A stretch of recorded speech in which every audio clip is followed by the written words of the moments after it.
Okay, good evening, everybody. This is a Planning and Zoning Board meeting for Wednesday, November 16th, 2022 for the City of Deltona. And we'll start with our call the meeting to order, and I'll ask for a roll call vote, please. Member Alexander? Here. Member Burke? Present. Member Munoz? Secretary Pfeffer? Here. Chair Northy? Here. Alternate Cardo? Here. Alternate Webster? And I understand that Member Muniz should arrive, but he might be a little bit late. So we'll proceed with the meeting, and when he gets here, he can join the conversation. Okay, the first order of business is approval of the minutes and the agenda. The minutes of October 19th, 2022. Did everybody get a chance to read those? And if so, I will file them for the record unless there's opposition to that. Okay, the minutes stand as they were written. And any changes or adjustments to the agenda from anybody? No, ma'am.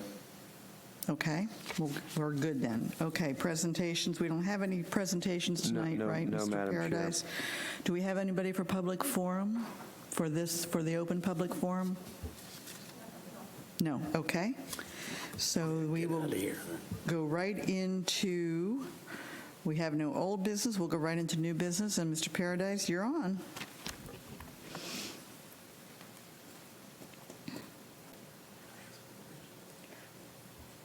We'll do that at the end. I want to do it. Thank you, Madam Chair. I guess at this time I'm going to kind of go into a humility mode and just apologize profusely for not getting this agenda out as soon as we should have. We kind of had, an interesting event last week that, took our attention elsewhere. We appreciate your all's patience on this, and again, I apologize profusely with regard to that. With that being said, Ron Paradise, Community Services for the record. Ordinance number 24-2022 is a request to rezone 34.83 acres of land from business plan unit development and C1 to residential plan unit development. This is a rezoning request. It is a quasi-judicial request. I'm going to turn the floor over to our legal counsel, Marcia, to talk about quasi-judicial matters, including swearing in, standing parameters, and then the ex parte communication disclosure. Okay, first, anyone who is going to speak that received notice of this, if you would stand, and any witnesses you may have, stand and raise your right hand. Okay, all right, everybody can stand? No, you get to sit, It's one of the few benefits of being a lawyer. Do you swear to tell the truth and nothing but the truth, so help you God? I do. Thank you. Okay. At this point, then, I will turn it over to the chair and ask you to poll your board with regards to ex parte communications.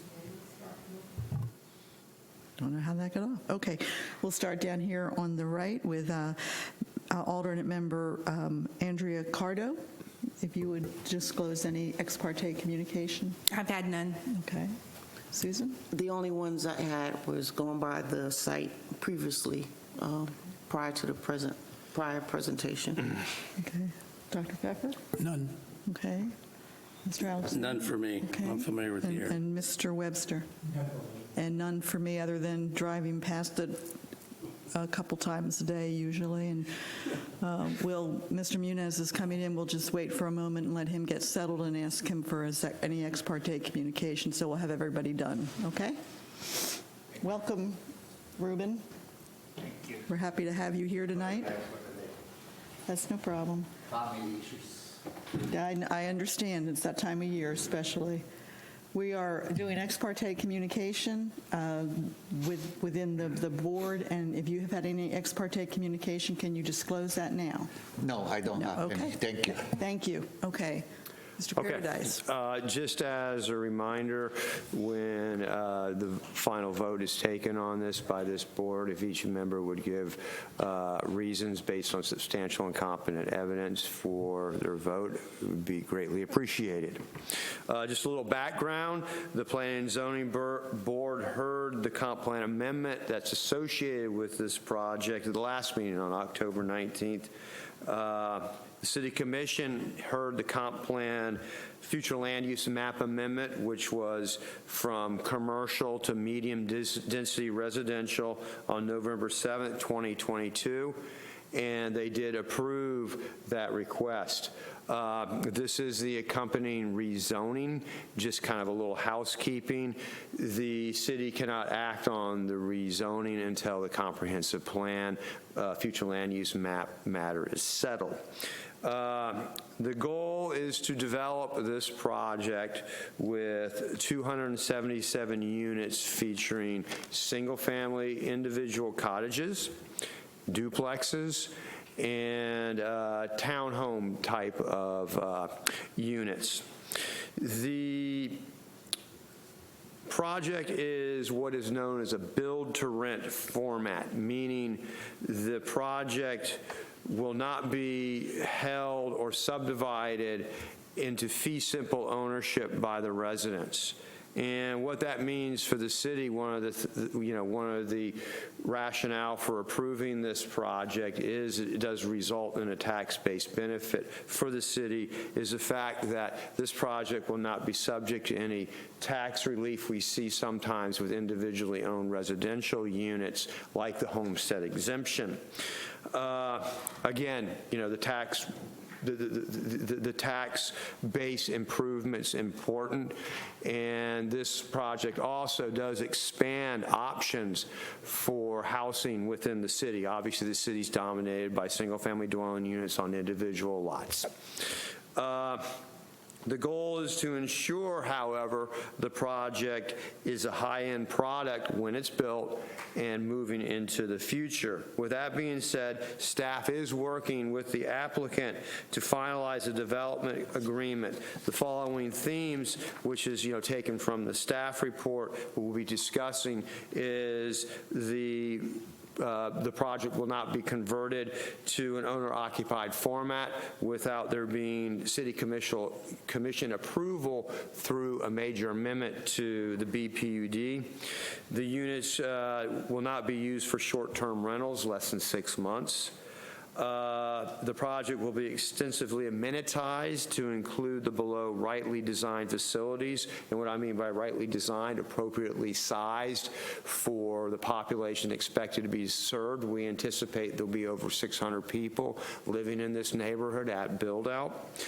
We're talking about the facilitation of a clubhouse, construction and maintenance of an extensive paved trail system with exercise stations and hardscape attributes such as benches, landscaping, lighting, etc. A robust internal sidewalk network and off-site sidewalk upgrades. And since this site is going to generate about 36 students, or the need for 36 student workstations, and it is located within the 2-mile radius where there will not be bus service. External pedestrian access is important, and staff is suggesting or talking to the applicant about an 8-foot wide sidewalk expansion along the frontage along Howland and a 6-foot wide sidewalk expansion along the frontage along Catalina. Also, there is language about landscaping and hardscaping. Hardscaping includes a decorative masonry wall that would run along the eastern margin of the 2.5-acre lots along Berry Drive and along the northern margin of that Berry Drive neighborhood as well, to provide for separation and transition. We've discussed themed architectural standards and treatments for the project, including the structures therein, to create a sense of place. It has been suggested that there be a classical type of architectural theme for the larger townhome-oriented buildings, and maybe a Florida vernacular-oriented architectural theme for the smaller cottages. The creation of attractive streetscapes, including landscape, urban design roadways with decorative lighting, etc. Creation of grand entryway and monumentation for all 3 entrances. This project will have an entrance on Martin Luther King Boulevard, Howland Boulevard, and Catalina Boulevard, and covered parking and individual garage facilities for some of the units that will be constructed within this facility. With that being said, city staff recommends that the City Commission recommend approval of this request, and also with that, if that recommendation is upheld, that would be with the understanding that city staff will continue to work with the applicant to refine the development agreement. I'd be happy to field any questions y'all may have with regard to this. I have a question about the landscaping. Could you review that again? Because one of the things that that particular site has is, of course, heavily vegetated because it's not been cleared, but what kind of trees and what caliber of trees are we talking about in there, and how many trees? I'm sorry, but I'm focused on that. Yeah, we have talked about a 20-foot buffer separating the Berry Drive neighborhood and the store-away facility, 25 and the commercial properties on the east as well, and then 25-foot buffers along Howland and Catalina. And the goal is to protect as much native vegetation as possible. And, you know, with that being said, you know, there will still be interior landscape attributes that would need to be facilitated as well. So the buffer will be the existing vegetation. They're not going to clear that. That is the goal. And replant, right? Okay. Yeah, that's the goal. And I'm kind of, you know, looking for Okay. Glenn there. And then there will be additional vegetation within the Yep. center of it. Yep. Okay. And then I just have one really quick question, because, you know, I'm going back a long way. We had, at one time, the planning department had divided up Deltona into like themes. Do you remember that, Ron? That's where those architectural neoclassical and fuller vernacular themes came from. Are we still doing that? We have used those, that urban design pattern book is what you're referring to, as a guidepost. But it was like parts of the city was one Yeah. theme, and parts of the city. Yeah, we was had a one. Sand Hill area, we had a Key West area. Yeah, it was really interesting stuff. Yeah. But yeah, we did look to that when we come up, you know, when we started talking about these architectural themes. Okay, all right. Is there other questions from the members for Ron Paradise before we hear from the applicant? And then after the applicant, we'll hear from the public. I don't see anything else, but we'll reserve time, Ron. Don't go too far. Oh, I'm not. I'll be right over there. Okay, and I do want to acknowledge a newly elected and actually took his oath of office. Commissioner Tom Burbank is in the audience, a former member of this august body, coming to check us out, I'm guessing. Welcome, Tom. Thank you. Okay, you're on. I'm Mr. up. Storch. All right. For the record, my name is Glenn Storch, and I represent the landowner and the contract purchaser for this project. And if you recall, this board looked at this site, which had been commercial for decades, and with absolutely nothing on it. It should be one of the most important sites for generating income in Deltona. I mean, right there in Howland Boulevard, like you say, you go past it every day, repeatedly, and nothing had happened on it. And we found out why. That your city staff came up with the reasons why commercial was not appropriate. And so this board also recommended that it should not be commercial, it should be something else. And the something else was what we were talking about, so I want to make clear of that. And your city commission or city council also said that. So we have taken care of that comp plan issue, and now this is designated as medium density residential to deal with this issue. But this is really a commercial project. I mean, that's what this is. Because as Ron has indicated, this is not going to be divided up into lots. It's going to be maintained as a single parcel. It'll be maintained by a single entity. All the vegetation, all the roads, everything within it are going to be maintained by one entity that owns the property forever. And if there's ever a change in that, they would have to come back to you for a rezoning, a full-scale rezoning. So that's what we're looking at this point. Right now, you've got. My job is to do exactly what I told you I would do. You know, that's important to me. And to put everything we put in that we stipulated to, we talked about when you approved the comprehensive plan amendment into this agreement. So, as we said, this is a commercial single owner luxury rental cottages and townhouse community and a restaurant site. Now, before you tonight is not the restaurant, because the restaurant was separated out. It's not in the same comp plan designation. It's still in commercial comp plan designation. And we've made an application for that to be a commercial designation, so we can put the restaurant there. The reason that will have to be changed to commercial at some point is because all of this is still part, under the zoning, is still part of an old PUD for a big shopping center, if you recall, that was never built.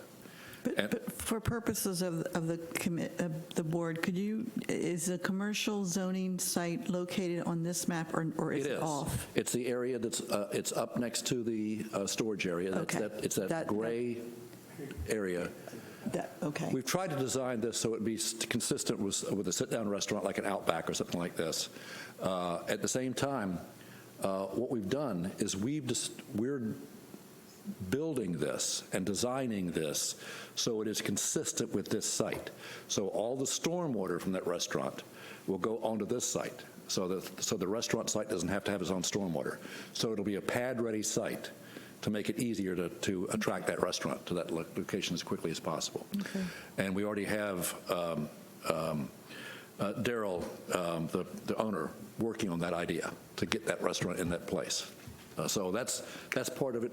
You'll see a zoning request for commercial for that restaurant site coming up soon, right, Ron? As soon as possible.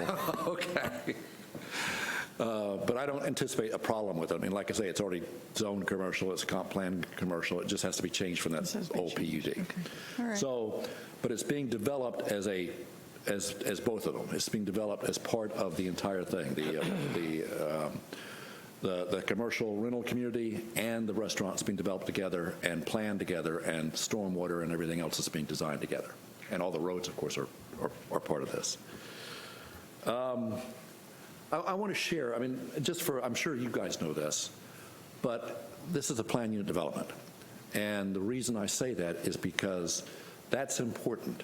This is a contract. This is not straight zoning on this one. This is a contract between the landowner and the city as to exactly what's going to be on that site and all the requirements that we have. So, and I've told the neighbors as I've talked to them, when I do this, when I tell you something, I want to make sure that you know that we're going to put this in the contract itself to make sure that no matter who does this has to do this forever. So that's one of the important things for me, because I like it because it solidifies what the agreement is between the city and the landowner. So when we talk about things like a masonry wall in certain areas, that's in there. It will be in there. It will be part of the requirement. It's going to be part of what we talk about. When we talk about the access points, those are in there. I mean, but we'll go through that. So this is, like I said, this was important to me because this is my credibility. When I make commitments to you during the comp plan amendment hearings, I want to make sure that everything we say is in this agreement. Everything we say is in this PUD. I know Ron has been working with us to make sure of that as well. I know Joey Posey is here. Joey and Ron have been working together on the agreement itself to make sure that all those things are in there. So all the stipulations and agreements for the project that we talked about before to you have already been included in here. For instance, and this is not typical in a PUD, but we talked about this being a luxury project. And a luxury project in this case means all those amenities we've talked about that make this a luxury project. There's probably millions of dollars worth of amenities as part of this. And so it's the clubhouse, it's the fitness center, it's the pool, it's the, the barbecue area, the playground, the EV charging stations, the dog park, walking trails, the gated private roads, all the guest parking. All of that is incorporated into the contract that you're looking at today, the PUD. This is, like I think you saw this before, this is a conceptual plan for the clubhouse. The clubhouse, of course, will also have the pool and everything else as part of it. Fitness center. This is something probably you didn't see last time because we've gotten beyond that. Yeah. This shows some of the amenities and the high-end finishes that we're working on because we're already planning for how this thing will look, and it's going to look upscale. That's the idea. This is, when people are paying this, they want to be part of a community. They want to be part of an upscale community. We've talked about the fact that there's going to be a fitness center and yoga area, walking trail, a dog park. Now, the walking trail, Ron indicated paved, but that's not necessarily going to be the case. We're going to work together on that one. But some of this should be more of a nature trail, and so we would use shell in that case. I like that better. There may be some paved areas. Some people like running on paved areas. Some people like running on shell areas. We're going to work together. Is that correct? Okay. The pool we talked about. This places for interaction, sense of community. This is what I think is so fascinating about this type of multifamily and rental community as opposed to a high-rise. Because again, the high-rises, I've lived in both, the high-rises tend to separate people. You go to your apartment and that's it. Whereas this tends to encourage people to get together and be part of the community, and that's important to me. EV car charging, this just shows how much we're changing as a community. That now we're offering these things as part of the rental. It's a gated community, everything within it. Everything within this area has to be maintained totally at the cost of the owner. In addition, we've got 120 guest parking spots. That's obviously far beyond what would be required. And that, again, is to make sure that people are comfortable when they have friends over. They want to make sure they're not out there looking for a parking space. And anything you can do to make your residents feel better and avoid people parking outside of the community is better for us, too. This is a stipulation. I'm not sure the exact language is in there. We're going to make sure we put it in here.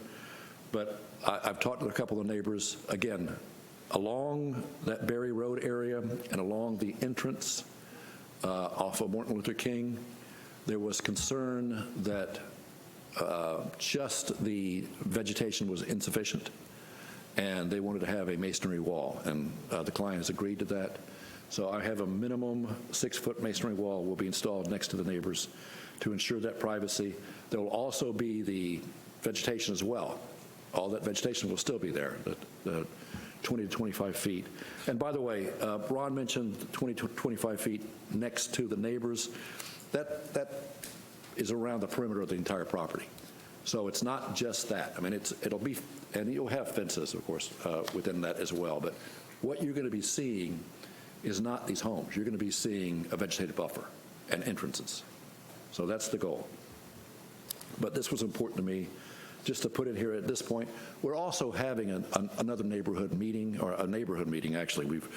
We've been able to get a a place in the center, which I thought was nice. So That's convenient, actually. it was Yeah, very convenient. Very convenient. And they couldn't have been any nicer. And so we've got a time set. We're going to invite all the neighbors of Berry and Road to make That sure. meeting will be held before this goes back to the commission, correct? Yes, I'm pretty sure it's, what date is it, Ron? It'll go to the commission on the 12th On the of 12th, yeah. December. Yeah, we're doing the neighborhood meeting on November 30th. Is that mic on? I'm sorry. Your mic. Yes. Could I? He's just tall. I can do this. There you go.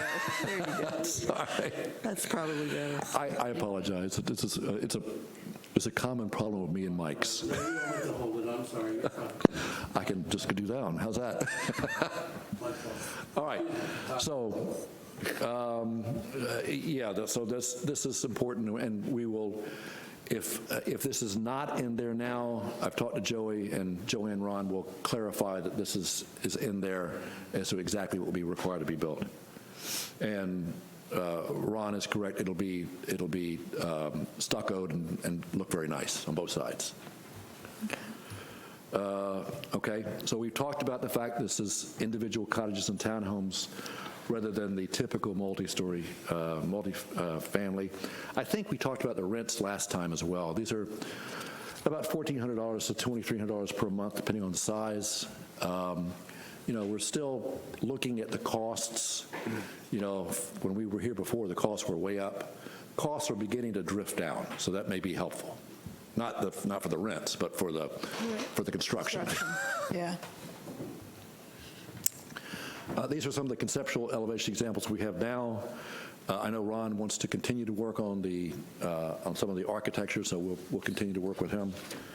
The townhouses, same thing. If they all have garages, that's going to be in, Do the townhouses have garages? I don't they think do so. on here. We're not sure? Okay. So Showing garages on this. I'm showing garages on some, and I'm showing not garages on others. Oh, I see, you're right. What we're going to end up doing is we're going to put a minimum number of the cottages and townhouses that will have garage or covered parking options. So there'll be a percentage, probably around 20%. We'll have that. Because as you know, when you have garages, it costs extra. When you have covered parking, it costs extra. And so we won't know who wants to pay that extra for this. So we're probably going to end up having a certain percentage that will be required to have, not required by the residents, but will be required to build a certain percentage with covered parking or garages, so they have that option. I think you've seen that. These are really very nice. When I look at this, I think of my kitchen, which is now torn apart and has no cabinets, but this is very nice. And I think this is one of the things I think is so cool about these rental cottages, because they're allowed to have these individual private yards. That's nice compared to an apartment complex where you don't have that. And so you can literally go out and barbecue, you could have friends over. I have a townhouse somewhere else, and we're not allowed to have barbecue. So this will allow barbecues for individuals, the individual residents. Property management. One of the things that was mentioned to us last time, if you recall, by one of your members, was he was concerned that this was going to deteriorate over time, that he was concerned that if you build this, that it would just be allowed to deteriorate and eventually you'd have a slum.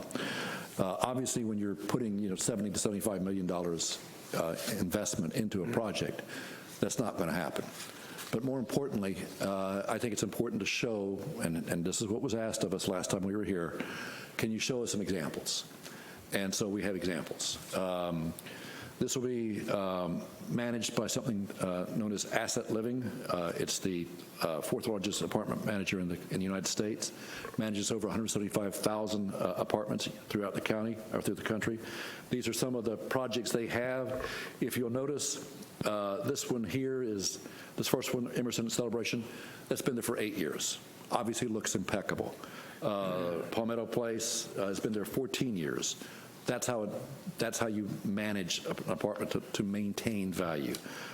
City View at U Square, That's been there since 2003. So that's 19 years. Again, this is how it looks after that time because it's properly managed, properly maintained. And to be honest with you, that is the difference between something like this and single-family residential.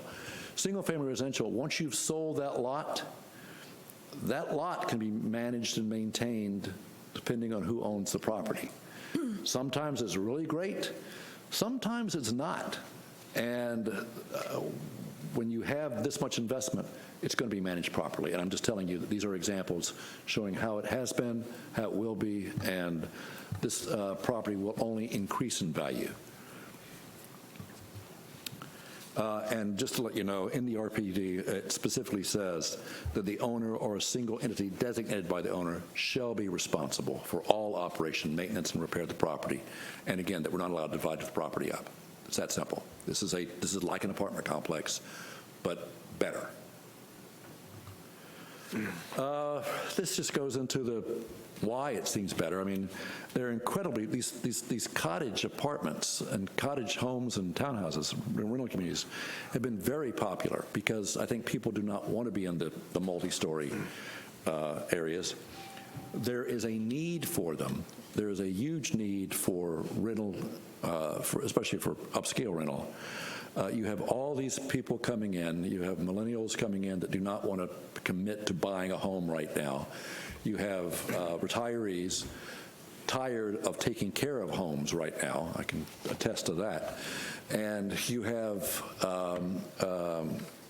people who are just looking to get a different type of lifestyle. I mean, you don't want to necessarily put 20% down, especially with the mortgage rates the way they are right now. So you're going to see a huge demand for rental communities, and especially upscale, safe rental communities. And that's what this is attempting to do. Especially as you continue to attempt to bring in great businesses, Amazon, et cetera, the hospital.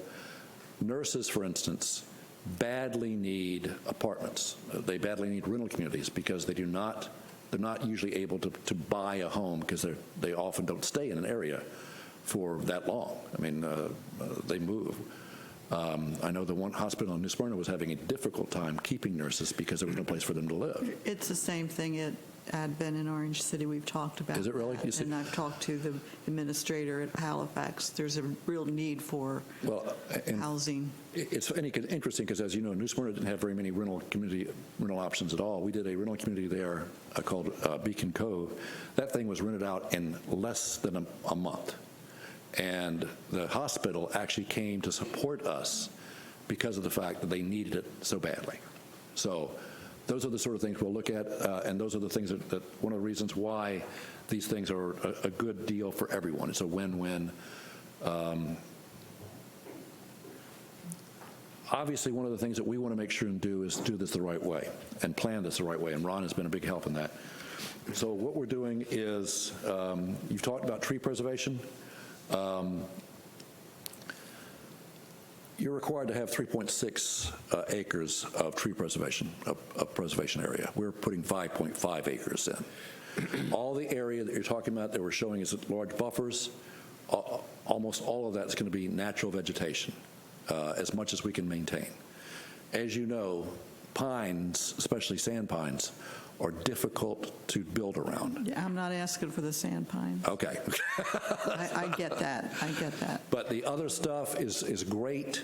We'll continue that. We'll continue those themes. We'll try and use as much native vegetation as we're working within the communities. When you in the flatter areas that we're building on, when we rebuild, obviously we're going to have those things as well. But our vegetation will meet or exceed all the city standards, as you can see. We've also been very fortunate to work with our environmental folks. None of the protected species have been observed on site. However, we have a mitigation plan in place in case there is a species reappearance, so we're ready for that, and this will work out just fine. By the way, I should point out, one of the reasons I encourage clients to maintain native vegetation, first of all, it's already done. Saves them money. Second of all, when you move into a place, then it feels like it's already been there. It's been there forever. There's a feeling to it. I mean, as opposed to wiping out an entire area and then sticking 2 trees in every single lot, 2.5-inch trees in every single lot. That makes no sense to me. So if you can work with the site, which they've done in this case, to preserve these areas, that's important. Access. One of the things we talked about last time was how difficult the access was on this site for commercial. And one of the reasons why commercial would never work on this site, because of the difficult access. So we have 3 access points.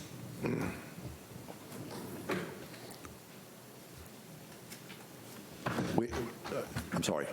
I'm sorry. It's okay. We have 3 access points on this site. The main access we had to acquire by an easement, but that'll be where the stub out on Martin Luther King right now is, in the roundabout. There's a stub out that goes to the storage area. It seems like it goes into a big hole. That's going to be the main access. Your stub out will be extended from there. It'll be a beautiful access point. There is incredible amounts of stacking. There's a signal there. The county traffic people have encouraged us to put it there. The city has encouraged us to put it there. The city really encouraged us to acquire this easement, which cost a lot of money, but we did it.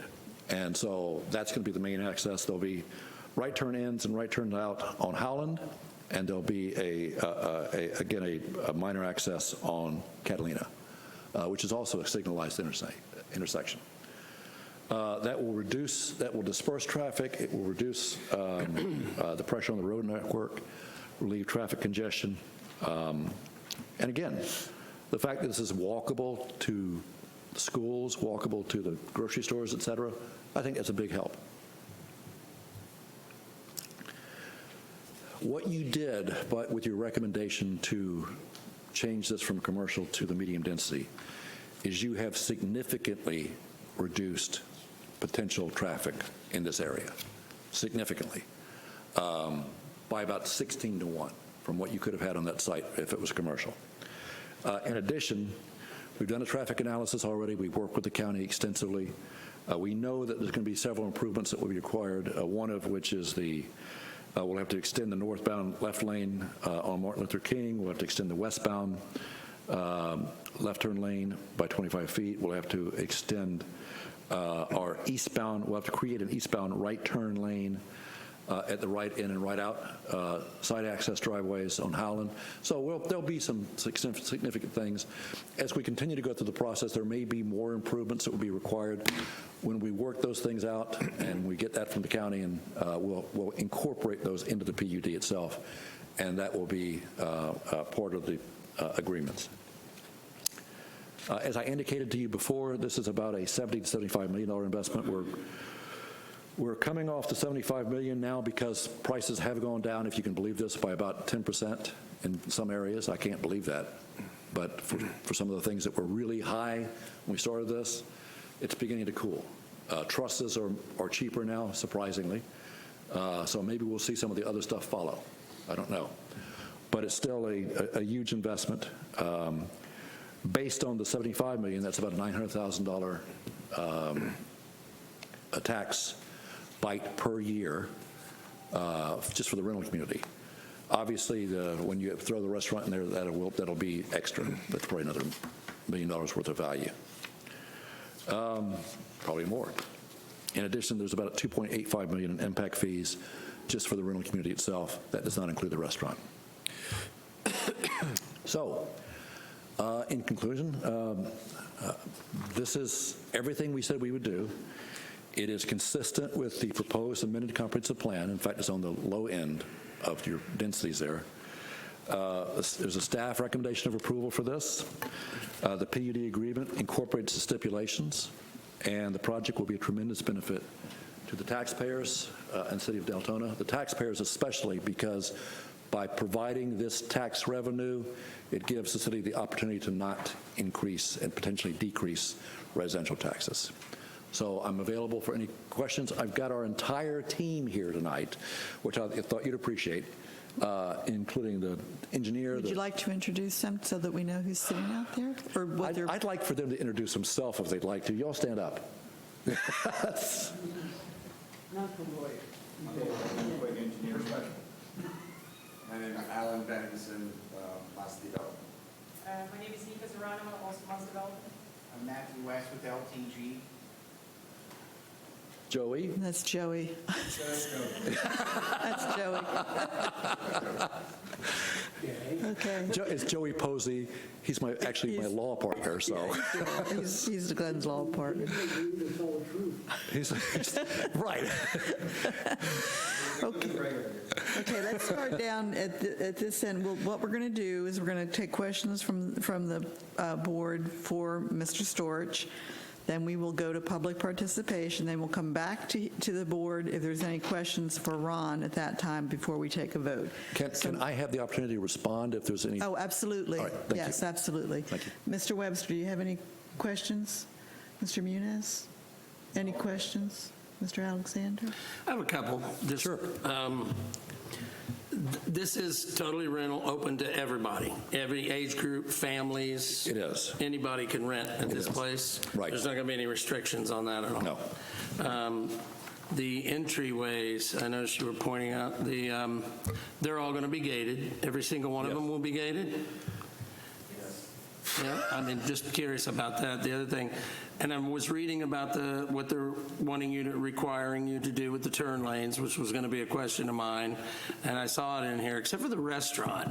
The restaurant's kind of off there. Yes, I'll talk about that. So the restaurant site is required to use a shared access that is currently there with the storage facility. So there is already an easement. There was already planned to do that. At one point, it was supposed to be a planned access to the shopping center. And so instead, we've worked out a deal where the restaurant alone will be utilizing that in combination with the storage area. Isn't there, if you're heading west, though, is there a turn lane there already? I don't think so. I don't, But so but are they gonna obviously, do cutaway? when we look at the site plan, we'll be looking at it as well. So that storage guide or the owner's that's already been written in their plan too. Yeah. So they're not, okay, Right. so that's not going to really be an issue? In fact, it was a bigger access, and we worked with them to reduce it because we don't need it. Right. Just to foreshadow future events, I mean, I think when this property comes in for a site plan review for use, whatever, there's a high likelihood, and I'm very certain that driveway will need to be retrofitted with a turn lane. That's what I'm figuring. It's certainly possible. Have that been calculated. But again, I'm not a traffic engineer. And the county's going to be involved in that too. Yeah. And again, you'll see this. Will they see the site plan? Will they see I'm the not site plan? worried about it. I'm just Okay. curious about it because I know, and seeing if they were going to require that. Right. Because that's the additional cost.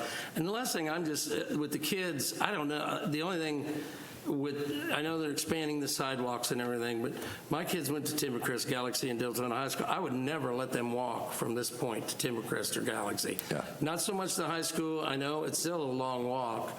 Is that sidewalk going to be going all the way down to Deltona High School? No, I mean, there's going to be parents driving or having to drive their kids to Yeah, school, I have no imagine. doubt. But right? I will tell you what I'm seeing in these communities is because these are usually starter homes for couples or they're retirees. You're not seeing as many families. Yeah, well, we may be surprised here in Yeah, Deltona. never can tell. But I mean, there will be potentially some, certainly. But as far as driving during that period of time, Yeah, well, I know we're in a bus shortage, but I think it'd be good to try and work as hard as we could with the city to ultimately get a route there. I mean, I guess it'll depend on what the kids get up. Yeah, I'm putting the cart before the horse, but I'm guessing you might have to get up. it is a school board issue, not a city issue. And Right. so- Well, that's what I'm saying. It'd be Yeah. great to get on, really work with Ruben or whoever we need to get with about that to trying to get a stop. Yeah, I'm putting it, again, it's premature probably, but I just putting that in your head. You may want, it would be a good thing to have if they can get to offer. But Yeah, let's make if it you know, families may not move there because of that reason. If they can't, but whatever. We'll talk. It's a beautiful site, beautiful idea. Thank you. All right, that's all. Thank you. Ms. Cardo, we'll start down here. You any questions for the applicant? Yes, thank you, Madam Chair. I have a couple of questions. There's a concept plan that's contained in our packet that shows a phased build-out, Yes. and I know you kind of touched on that a little bit. So what happens if Phase 1 gets built out and then the company building Phase 1 has some type of situation where they decide to sell to somebody else? What memorializes the master plan design criteria that you've laid out in your PowerPoint presentation? Yeah, I think that's a great question. The bottom line, of course, is, like I say, this is a contract. This is a PUD. They can't do anything else, no matter who owns this. You can't do anything else with that property unless you go through a rezoning back to you into the city again. Okay, so let's dig into that a little bit deeper. Sure. You're talking about architectural standards. You're talking about amenities like park benches, trash cans, that kind of thing being master planned out. So you're Yeah. going to design them to the point, as well as the signage, Yeah. the architectural elements. True. So Phase 1 gets built out, but we don't have any master plan design criteria that mandates what Phase 2 and 3 has to do if that property changes ownership. So what I'm asking is, are you going to develop some type of design criteria, and would that design criteria then have to be recorded in public records to memorialize it, to make sure this RPUD doesn't get flipped in the middle of construction? Yeah, a lot of this is in the PUD, a lot of those standards you're talking about. So that, for In the instance, PUD that's a part of this packet, because I didn't see any of that specified in there here. should be all the specifications regarding the amenities and everything else that will have to be done. Most of these amenities are going to be done in the first phase, regardless, and they'll be able to be used by anyone within any of the phases. Yeah, we're going to put the infrastructure in. So that's the, I mean, you're not going to build every single unit immediately, but when they're going to get their funding for this, they're probably going to get funding for the entire thing, aren't you? It's one project, that's right. That's what you would like to do. Okay, so then why do we have it? So you're doing phased construction then? Is that why you have 4 Yes. phases here? Yes, that's exactly correct. It's phased construction. Okay, so you're not anticipating that there's going to be, well, nobody ever anticipates there's going to be some type of a situation where they're in the process of construction and things have to change and they end up selling the property to somebody else? No, they don't. But in this case, because of the fact that this is, I got to tell you, because of the fact that this has been represented to you as a single project and a single owner project, I think it would have to stay as a single owner project. Okay, well, so I don't really feel very comfortable with that I'm getting the answer that I'm looking for, so maybe I need to ask the question differently. So I'm looking at this elevation. This elevation, if this was built in Phase 1, and the company doing the construction went out of business and ended up selling this project to somebody else. Now, Phase 2, 3, and 4 haven't been built yet. What's going to require the new company coming in to buy this project to build this to match Phase 1? The PUD would be is recorded. The PUD, the development agreement, is recorded. What you're showing there will be recorded. So if they would have to come in and change this, is that right, Ron? And so to do anything, if they want to Because change, that's not a part of this document. it is. Those are exhibits. Well, if I may add, yeah, we have been working on this phasing question here, and part of the tenor of the conversations with the applicant have been, hey, look, this thing, so that we see the entire benefit of this project needs to be developed all at once. Then we talked about, some segmentation of the property where all the infrastructure was in. And if you all think that was, a way to go, feel free to put that in your motion as well, just to kind of clarify, what direction we should go in. Okay, that's good food for thought. Thank you, sir. Next question is with regards to the trips, traffic counts. Yes. So I don't remember exactly 100% what the traffic counts were that were quoted back in October when you came before the board and made your presentation, but I'm pretty sure it was less than 2,000.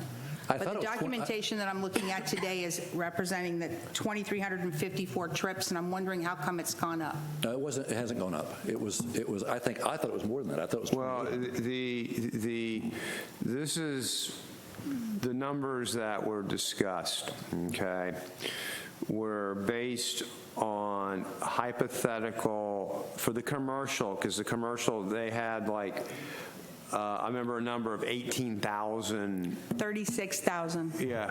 Oh, yeah. Yeah, which was an unrealistic number, which Yeah. we figured out from the math. But I'm not talking about commercial. Right. I'm just talking about the residential. I remember a number in the neighborhood of 1,800, and I could be wrong. I'm pretty sure it was less than $2,000. It was.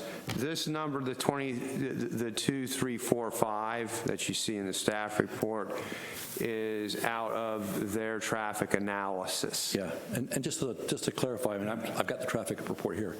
The site will generate 2844, not 1844. So I think that may be where the confusion was. Well, I think that number also includes the adjacent restaurant use as well. Yeah, could be. And the 2,354 is just for the residential at 277 units. I know where you're coming from. 1757 at PM peak hour. That makes sense. Yeah, I'm pretty sure the number that I was quoting was presented on the PowerPoint that Yeah, you had from the last meeting, but I don't have it. I'm just curious as to why it went up. No changes whatsoever. It may just be a different number. One may be PM peak hour, maybe one is is overall 24-hour period. But the numbers have not changed, and the traffic report has not changed. Okay, so do we know what the level of service is on Catalina Boulevard and Howland Boulevard? What are the level of service of those two roadways?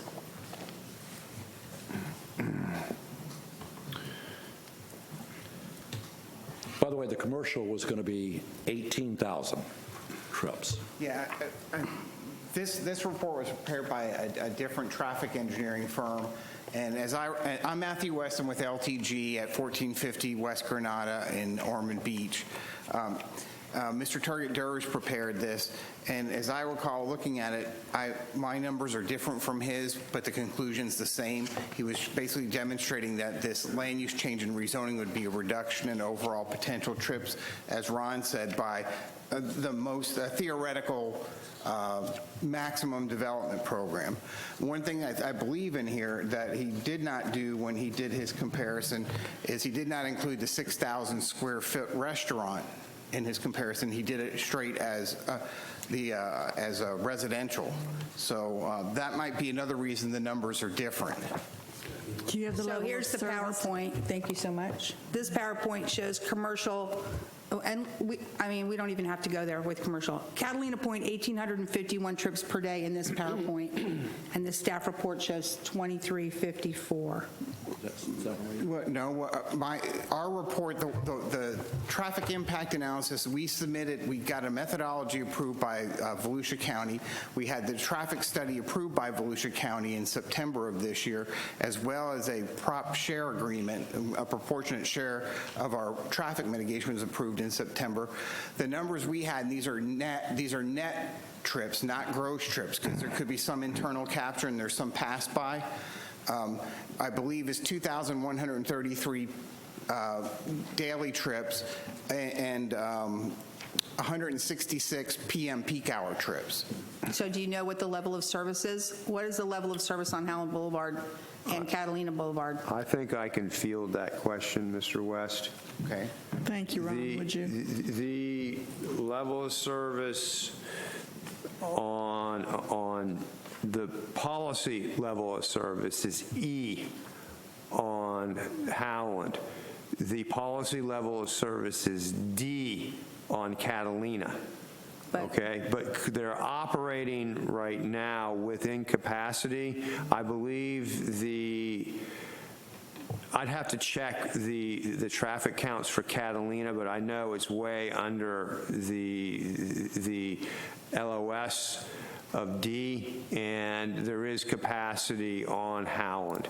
And I don't know exactly where is operating right now. So you're saying that both roads are failing, but there's still capacity? No, they are operating within capacity. Okay. Because D and E are failing categories, are they not? No, D is not a failing category, nor is E. That's just from a policy standpoint. E is the maxed. I believe Ron put the traffic study in your packet here. I know it's a lengthy document, but on page 6, table 3 is the existing PM peak hour level of service. Catalina Boulevard has an adopted level of service of D, and it has a PM peak hour two-way capacity of 960 trips. The existing PM peak hour capacity volume right now is 484. So it's roughly half, it has half existing cars are taking half the capacity of Catalina. So it's not failing at this point. Okay, thank you. Thanks. Thank you, Brooke. Is that it, Ms. Cadden? Yeah, yes, I'm done, thank you. Okay. Thank you. Ms. Burke? Okay. I guess my areas of concern that differs from previous comments would be dealing with the Catalina side. In your presentation, you noted in regards to the entry that there were going to be right turn lanes in and out of Holland. In the report, I thought there was also reference that there were going to be a left turn and a right turn off of Catalina, but I didn't see any references to that. And it was That is, if, Madam Chair, if I may respond to that. Yes, please. Thank you. That is a suggestion of city staff that there be turn lanes on Catalina at that entrance so that that capacity on Catalina can be protected. And that's what I was telling you. Although we have the TIA, although we have worked with the county, there may be some additional comments that we're going to deal with. When we have those comments and we work together with the county and the city, we'll incorporate those into there. So whatever is required by the traffic engineers. one other question. This is more of a I guess I'm just curious. You said the gates, you're going to have gates on the entrance to the communities. How would those operate from a side, like the Catalina side? Yeah. Or the Holland side? Is that going to require traffic building up, backing up? How is the access going to be? No. Typically what there is, they're set back far enough where there's sufficient stacking.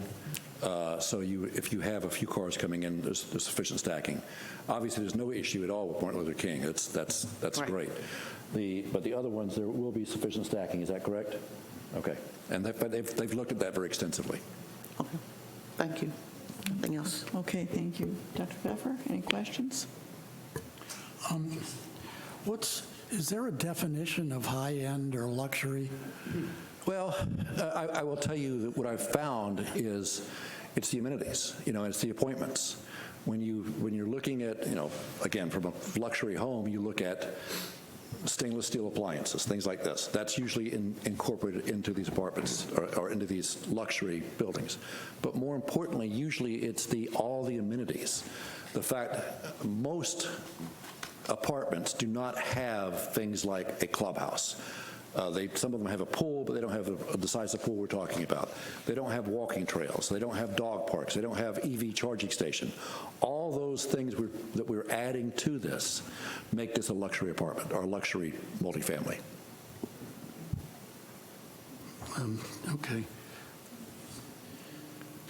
I mean, I'd consider it luxurious if I lived in it, but I mean, the picture looks nice, but that doesn't mean anything, right? It does. The things that we gave you pictures of are because of the fact we're incorporating these into the written document. We're requiring these. Like what? Everything we've talked about. Every amenity we talked about is incorporated into your document, into your PUD. The requirement for the clubhouse. the requirement for the fitness center, the requirement for the pool, the playground for the kids, the EV charging station, the dog walk, the walking No, I trail. mean, when you say a requirement like a fitness center, does that mean how many machines you have, or just that there will be a fitness center, which is an open area that people can sweat in? No, it's, come up and talk about it. Again, to get the rents we're looking for, you have to provide these services, but go ahead. Hi, this is Alan Bennett in Mass Development. I mean, part of the idea is, we work with an interior decorator, a fitness consultant, and we design, based on the capacity of the people that are living there, the size, we size everything. The pool is sized according to the amount of people that are living there. The fitness center is sized according to the people that live there. Not just a square area. No. There's going to be machines. There's an area that we have a room for yoga. We have TVs mounted on the wall for people that do classes. Yeah, but that doesn't define whether it's a luxury fitness center or just a room. I mean, I think the as definition. you go along with the building of the thing and fitting it out, you're not getting as many rents as you want. So you say, okay, sorry, we got to save money someplace. Well, I mean, how do we protect the concept, shall we say? All right, so bottom line is, he's just told you what we're going to do. And there will be machines, there will be TVs, there will be a yoga area. I can put that in the PUD. I can put that in the development agreement if that's what you want. Yeah, of course. So that'll solve that problem. I mean, I was on zoning in Connecticut, and we had to intervene in a bunch of developments because they turned sour. Yeah, the nice thing about this one is, like I say, it's all getting, it's going to be, part of the loan package will be for all these things at the same time. So all these things are going in immediately. They're not trickling in. They're all going to be in together immediately. Is that correct, Alan? Right. Yeah, they have to be built in. And don't forget, when people come to see this stuff, that's what makes them want to live there. So yes, they'll all be there. I mean, But I'll put it in the agreement. How's that? I like to do due diligence. I'm a bit annoyed that the first time we hear that Asset Living is going to manage it, we have no time or chance to see whether this is a reputable outfit except for the picture. Well, wait. So I did a quick Better Business Bureau and list of complaints, and it's got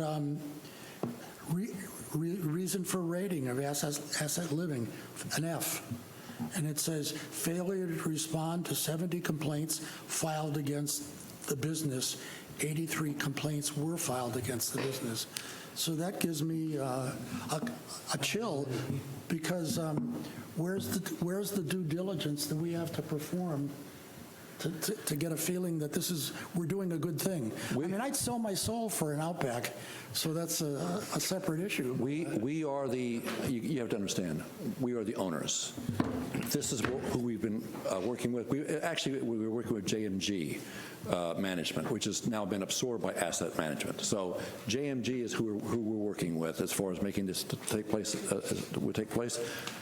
This is going to be maintained. This is a huge investment. It has to be maintained. If it's not maintained properly, we'll change management companies. We're not wedded to them, and there's certainly nothing in the PUD that requires us to use asset management.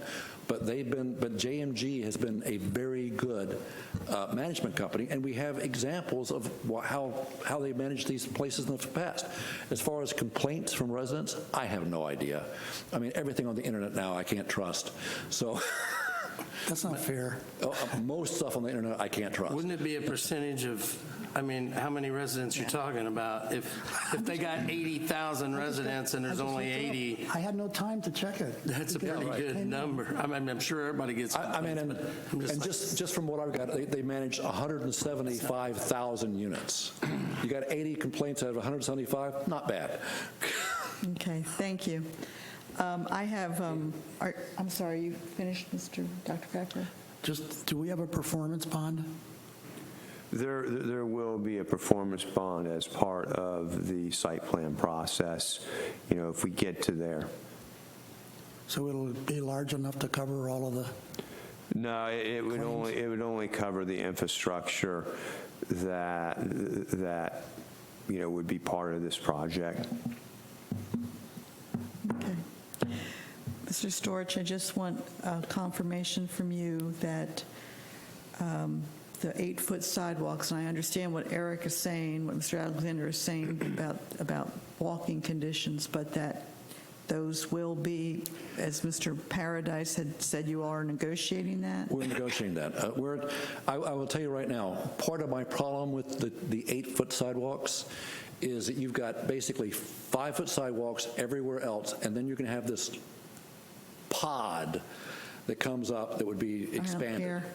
And so I understand, but it may. I'm talking the outside ones. I'm talking the outside ones. But the outside ones right now are 5 feet.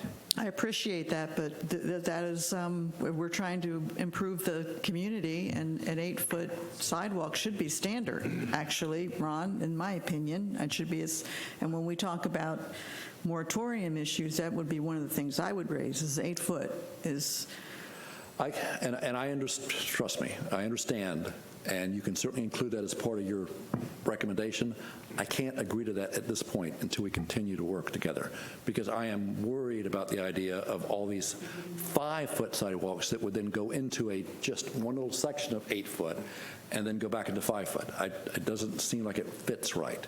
I understand you'd like to have everything 8 foot, which is, won't we all? But it's not.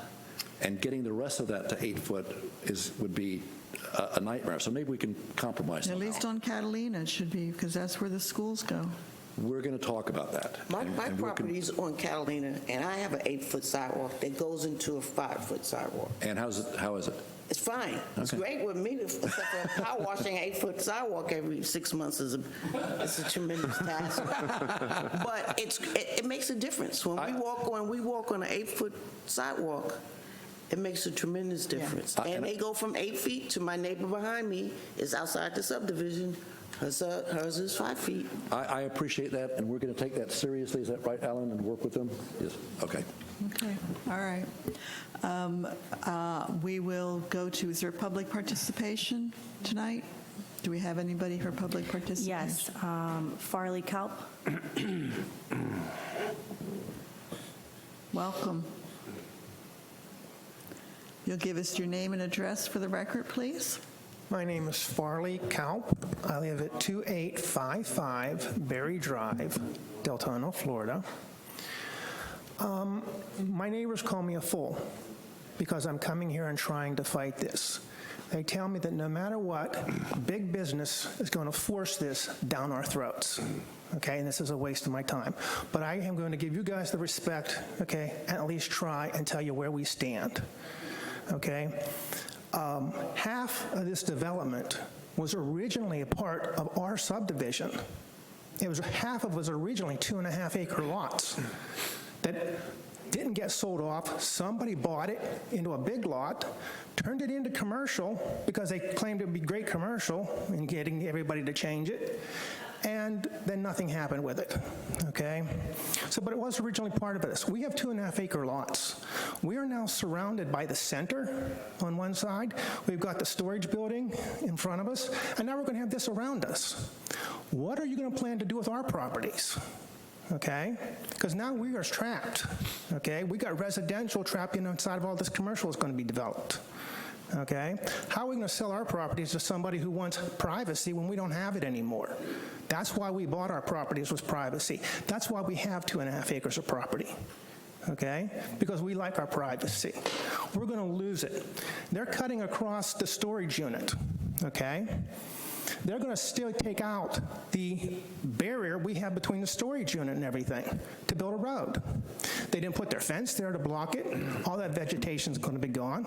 You're concerned with vegetation. They're going to build a 6-foot-high fence. To build that 6-foot-high concrete fence, they're going to have to clear an area about 8 to 10 feet to get the equipment in there to put the footers in and everything for the fence. Okay, just to build that fence. So half of your vegetation, what they're saying 25 feet of vegetation, it's already going to be gone. Okay? The scrub jay trees, somebody's already been in there taking those out, it appears. Somebody's been in there clearing already. Okay? According to the neighbors, I don't know what they've taken out, okay, but there are scrub jays in there. Okay? We have scrub jays, deer, turkey, and a yearly bear that comes about every November. okay, that comes into that area. They're going to take it all out, okay? We're going to lose everything, and they're doing nothing for us, okay? They like to say we're agreeing to this, okay? I have nagged them since this last hearing that you guys had to set up this meeting with the neighbors and everything, okay? Nothing happened, nothing happened. Now they set one up for the 30th, knowing that as of the 24th to the 12th, I'm not available. So I won't be able to appear for that. I'm not able to appear for the next one at the commission.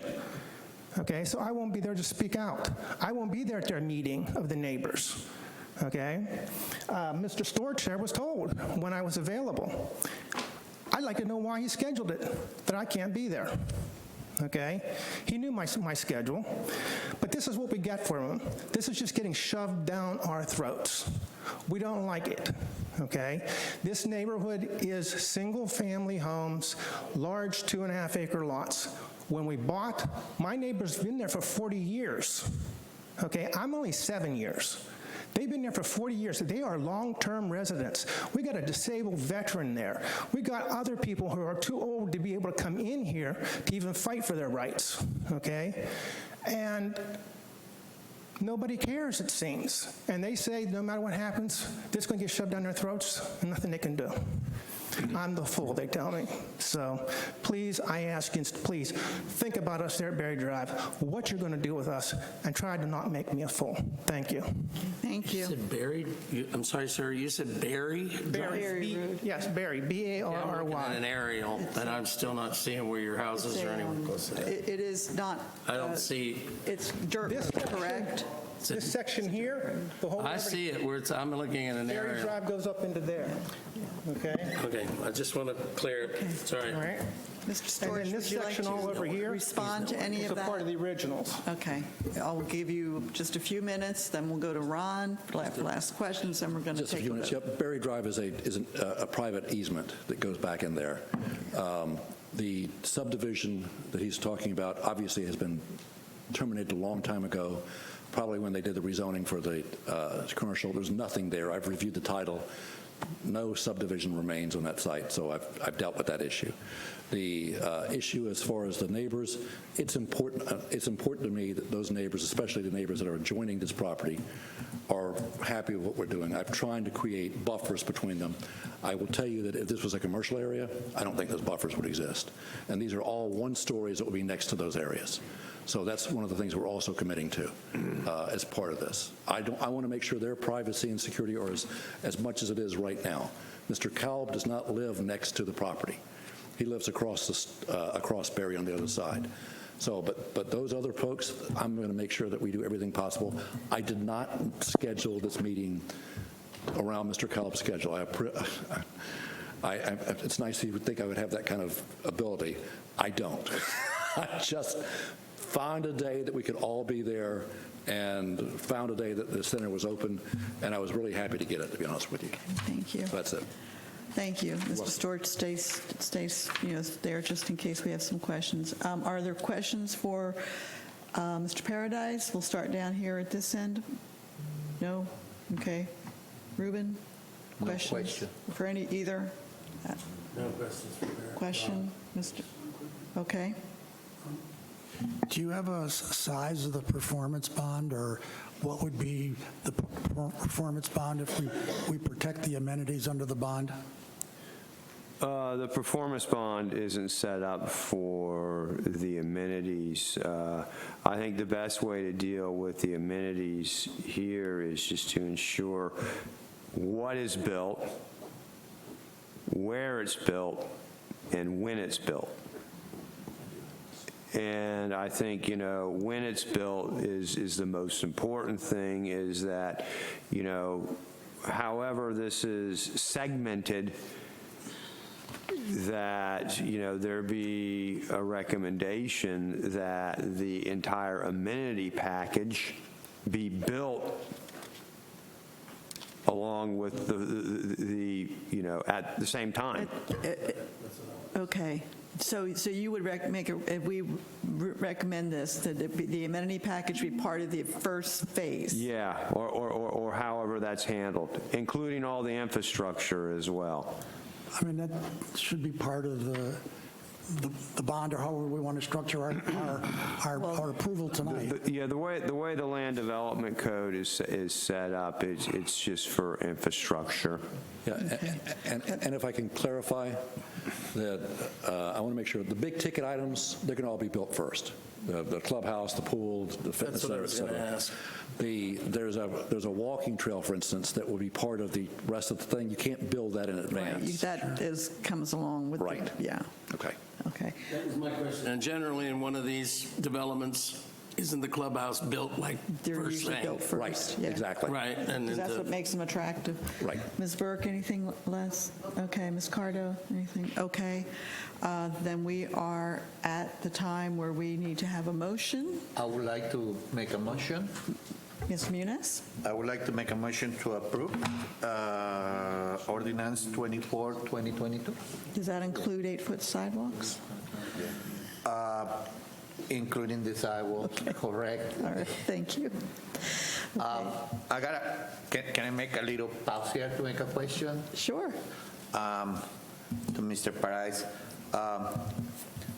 The only thing that confused me, like, this is a pre-development, so, but later it's gonna be like the site plan and all the details on the That real is design, correct, yeah. And that's where you guys take in consideration what Ms.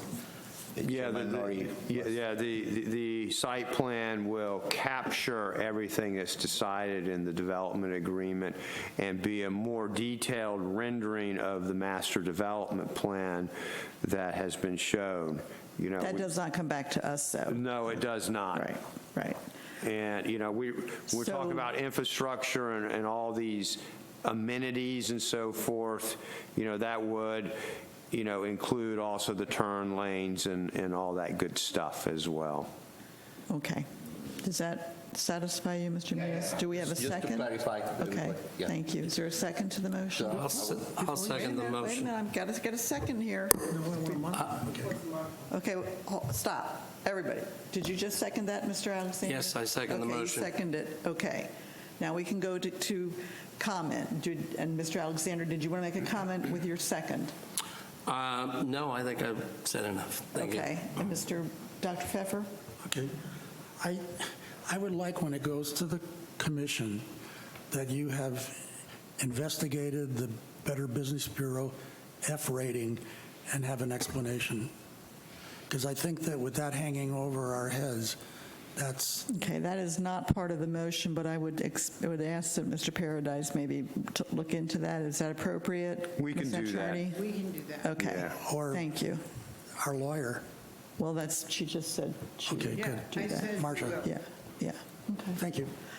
Okay, so this is where we have a motion on the floor for approval of the rezoning, contingent upon the discussion tonight with the amenities being built on the front end and 8-foot sidewalk.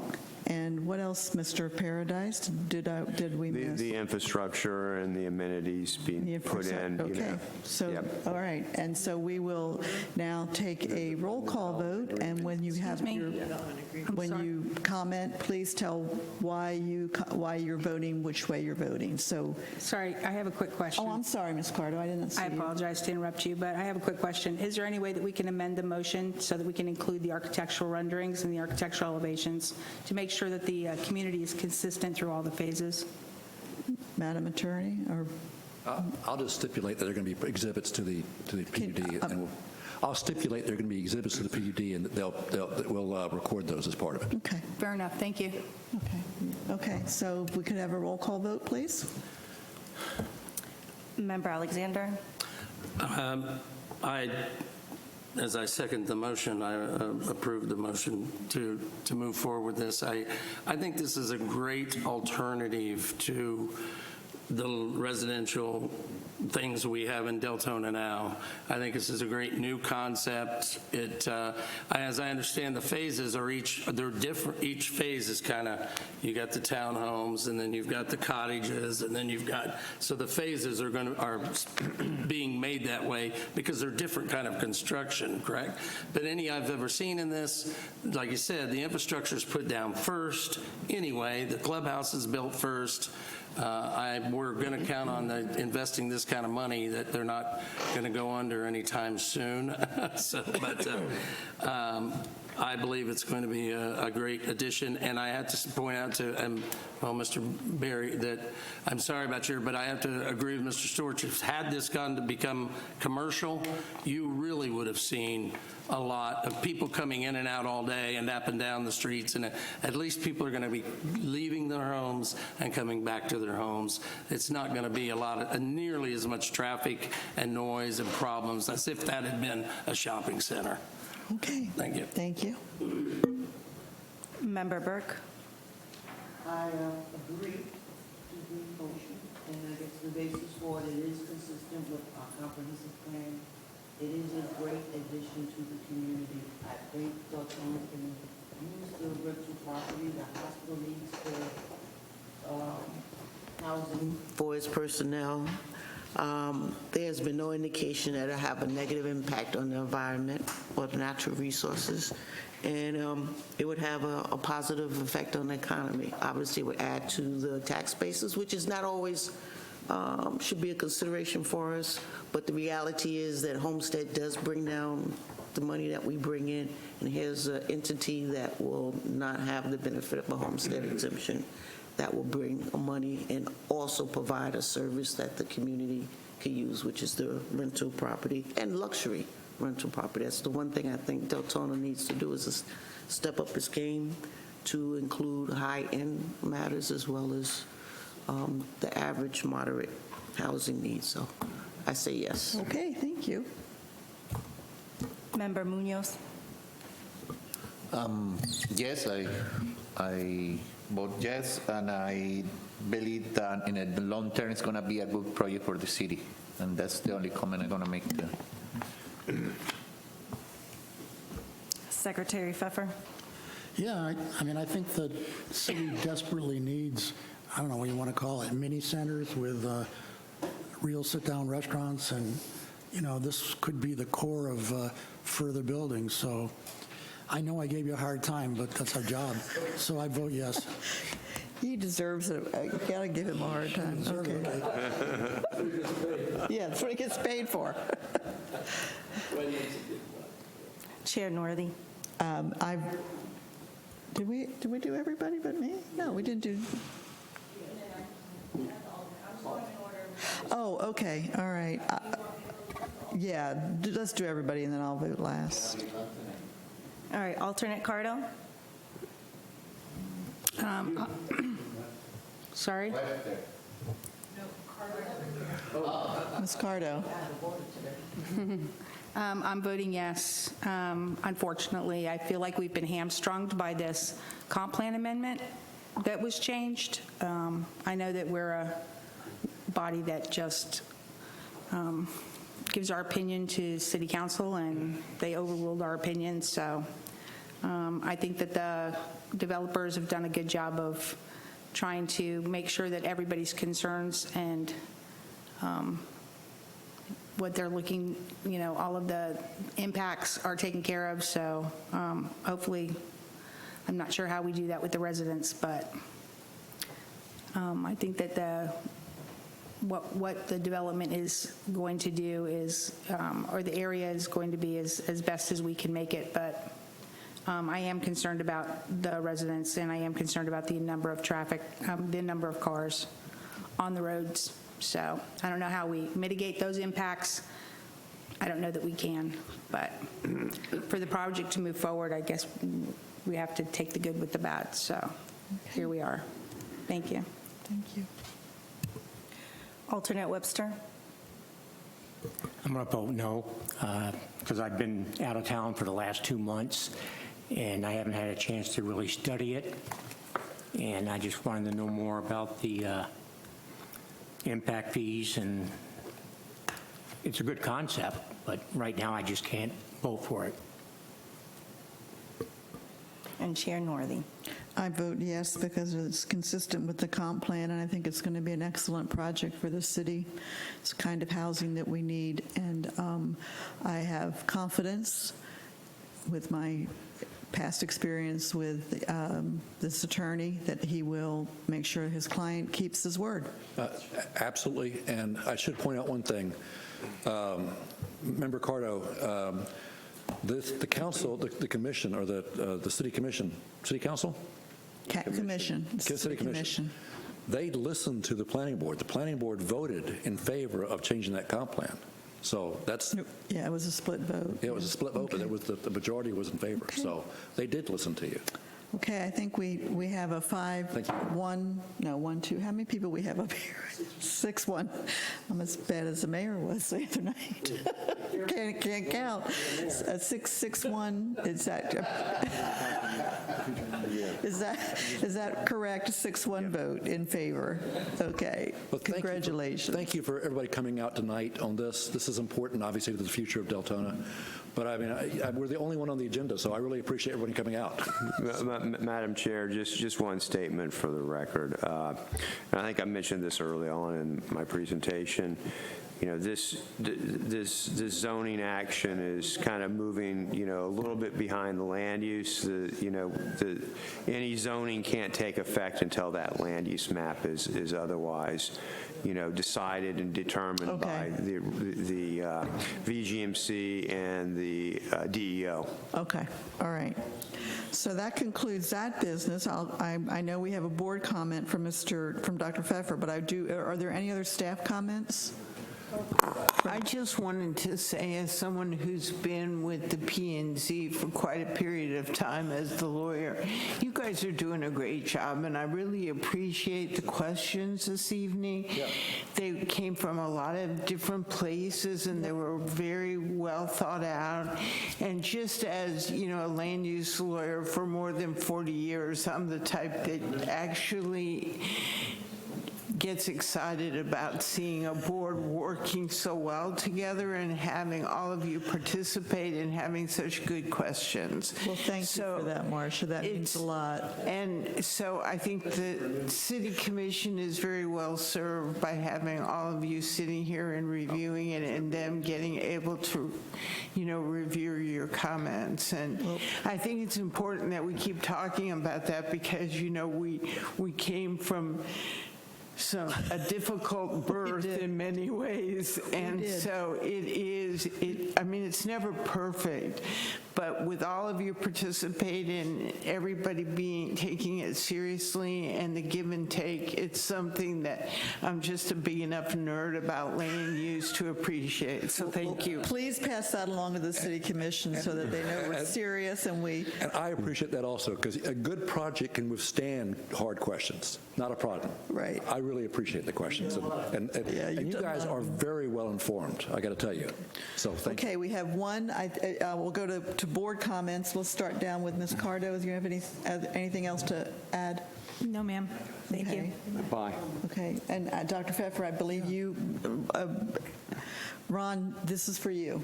Well, I have two things. One I've asked before, and it relates to some of Andrea's questions. We have a certain amount of traffic on a street like Holland. Mm-hmm. We're all not absolutely familiar with what it is and how it's planned. And we have a bunch of developments coming up in that area. So we're sitting here naked and trying to judge whether a traffic impact is large or not. So you have to come in with, this is how we see the future, so that we can judge, are we eating up the future in one development, or do we have some margin? I think that's a really good point, because what we're seeing all along Howland Boulevard, we really are, I mean, I'm driving it and it's beginning to get a little scary sometimes. Yeah, I think it's important to keep in mind that Howland is certainly an important community asset, to say the least. And it's also a county road. And the county has great, you know, interest in protecting that infrastructure, as does the city. And just to kind of, the city staff and the county staff work together pretty well to complement that idea of protecting capacity. With regard to your request, in the future, we can provide, what the level of service is now based on those traffic counts and how many more trips a certain segment of road can, withstand. Yeah, exactly. Can accept before the capacity, is to that level of service F, where we don't want to be. I mean, I can't get a picture. Each time we come in, we say, well, in order to do this, we're going to fix this section of the road and make it wider. Then the next one is, it doesn't fit together, and you have to do that for us. I guess the question is, Ron, is does the county have an overall arching program for Howland Boulevard? Do they work with the city? And the question, and how much more land is available out there that's going to impact that because you still have the DeMarsh property. Yeah, I think it's these traffic impact analysis that we get here. Sometimes, or let me rephrase that, are intended to look at that background traffic and entitled by running the model is what it's called in traffic planning parlance. So they do look at all that and those entitlements out there. Periodically, the county asks us for an accounting of all the vested trips, and we provide that information to the county so that they can kind of keep track of where they are to authenticate their traffic counts and to plan ahead. So could we, as we're required to have a certain amount of, what do you call it, education hours? That is correct. And so maybe in January, I'm not thinking December, but maybe January, February, that we have a workshop, I don't know if workshop's the right word, but an educational session on Howland? I think we can kind of, provide some sort of, information about, what Howland is and where it is going or could go. Yeah, because we're all driving and we're all... Yeah. But FYI, I'm on the DOT. That section of Catalina and Howland says 30,000 cars, and the section from Catalina or from Howland to Lake Helen Osteen's 12,500. There is no count on the other side of Catalina. But Howland drops from 30,000 when it gets up to Providence and area to 14,600. So just that section is what is really combining, and that's part of the education thing I think we could get from. And I think the commission would benefit from it too. So whatever we come maybe do a joint. I think, And is there not a threshold that where we not accept a TIA and we go for a full traffic study? Maybe a TIA being a lower level investigation for a large development like this, we really should is not justified. Maybe a full traffic study and new trip counts is what's mandated when we're looking at a development of this size. I don't disagree. Okay. All right. My other... Yeah, you had one other thing, Dr. Pfeffer. Ron? Yes, sir. Okay. I'm glad you're here, Tom, because in the paper, or in the, maybe I don't know where it was, there was a report and a discussion at the commission meeting where somebody showed a development that was being approved or had been approved was underwater. And somebody made the comment, well, it's okay by the 100-year floodplain, so it doesn't matter whether it's underwater or not, it's okay by the floodplain. And I think that's kind of BS. I mean, in a way, the question is the 100-year floodplain accurate enough for us to make judgments? that was a plat. Yeah, He's talking about 3 Mile. Yeah, you're talking about Island Walk South, which was a plat for a pretty small project, a 16-acre project, and that project, none of it was in 100-year floodplain. That is true. And the only part that flooded was the part that was wetland and wetland buffers. I mean, I'm not talking about that project. I'm talking kind of in general, that we rely almost 100% on the 100-year floodplain. But there's mounting evidence that the 100-year floodplain is not entirely accurate enough for us to make judgments. Yeah, and I think, that's understood. I think what you see here is sometimes you'll see throughout these staff reports a term used, flood prone. And there are wetland polygons, for example, out there in the community that are not in the 100-year floodplain, but obviously based on their, physical character are flood prone. And sometimes we'll use that term in the staff report that, well, it's not in the 100-year floodplain, but it's obviously flood prone, just based on best available data that we have at our disposal. Wouldn't it be wise to change your minimum finished floor elevation requirements to compensate for that? And should we not look at possibly elevating them higher than where they're at so that we can prevent future flooding problems? It depends on the context. And we have finished floor elevations. Sometimes that's a foot above the BFE or the crown of the road, whichever is greater. And sometimes those are modified based on the adjacent developments. And, don't want to have a house that's much higher than everything else and then potentially floods at any, other properties. But the city does need to really look at its land development, I think everybody, I think the county, I think all the cities, it's that time. Yeah, it's certainly this hurricane season's been a time to pick up the clue phone, so to speak. But we can be sued individually and as a town if we don't apply the proper criteria. And if the only criteria we can apply is the 100-year floodplain, that puts us in some jeopardy. I don't know that that's true. I got a comment regarding that. Okay. Mr. Muniz? Sorry to interrupt. You're fine. One of the things that we need to figure it out here is the 100 years flood plan is for engineers to do calculations. But there's like a reference, correct? Every city had to increase or decrease, the heights of the houses based on the flood consideration. But also, you start saying that you're going to increase all the houses, doesn't mean that you cannot create floods in other areas. And we need to understand that there is the increase of the flow level right now is different than maybe 20, 40 years ago. And that's what the issue is right now. Some houses are calculated based on some criteria before, and now everything get intensified. So the 100 years is just a criteria to start. It's like a reference, like the Celsius, 0 Celsius or something like that.